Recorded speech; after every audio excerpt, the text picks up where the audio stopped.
A Course in Miracles, lesson 152. The power of decision is my own.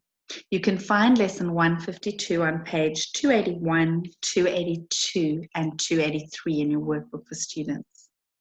The power of decision is my own. No one can suffer loss unless it be his own decision.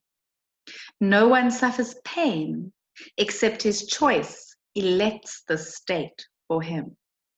No one can grieve, nor fear, nor think him sick, unless these are the outcomes that he wants. And no one dies without his own consent. Nothing occurs but represents your wish, and nothing is omitted that you choose. Here is your world, complete in all details. Here is its whole reality for you. And it is only here salvation is. You may believe that this position is extreme and too inclusive to be true.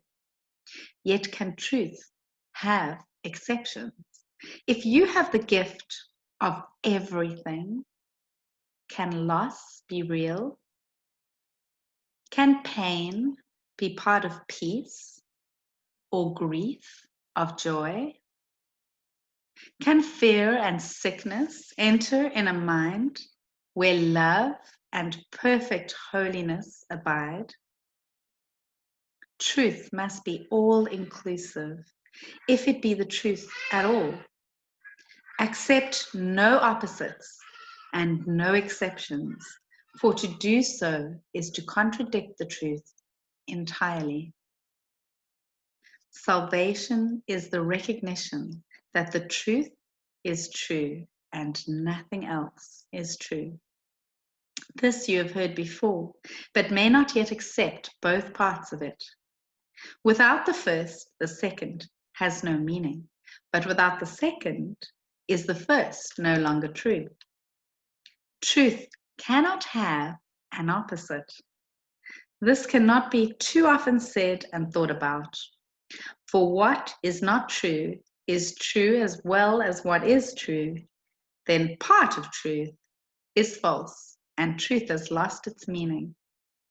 Nothing but the truth is true, and what is false is false.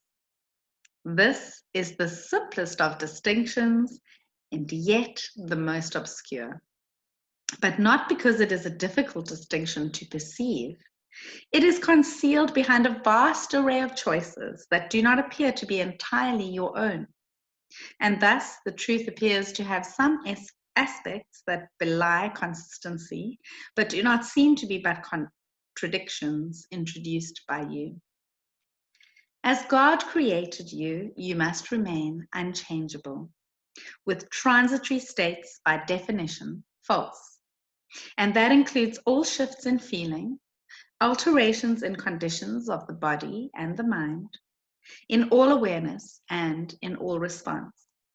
This is the all-inclusiveness which sets the truth apart from falsehood, and the false kept separate from the truth as what it is.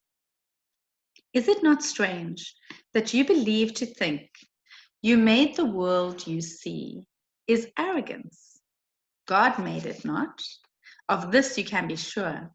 What can he know of the ephemeral, the sinful, and the guilty, the afraid, the suffering and lonely, and the mind that lives within a body that must die?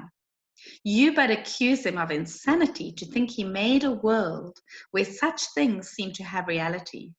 He is not mad, yet only madness makes a world like this.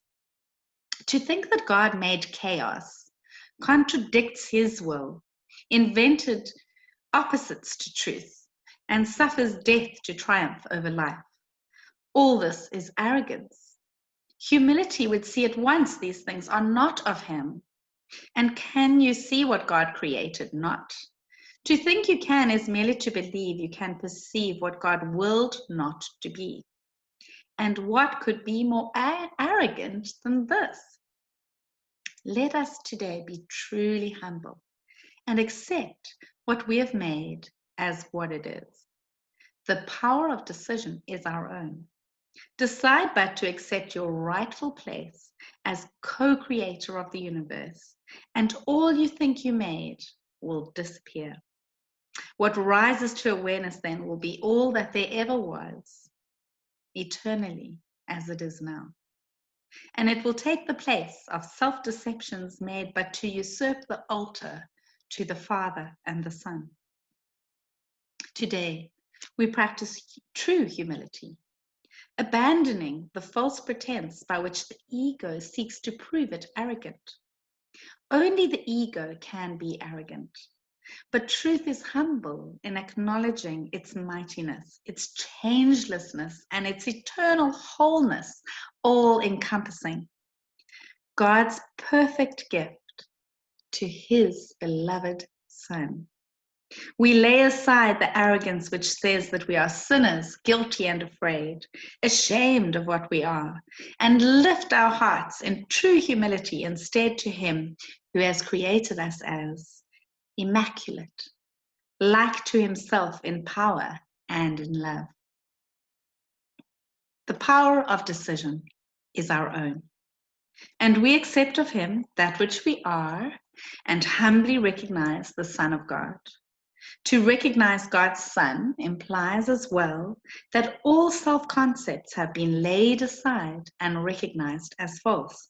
Their arrogance has been perceived, and in humility, the radiance of God's Son, his gentleness, his perfect sinlessness, his Father's love, his right to heaven and release from hell are joyously accepted as our own. Now do we join in glad acknowledgement that lies are false and only truth is true. We think of truth alone as we arise and spend 5 minutes practicing its ways, encouraging our frightened minds with this. The power of decision is my own. This day I will accept myself as what my Father's will created me to be.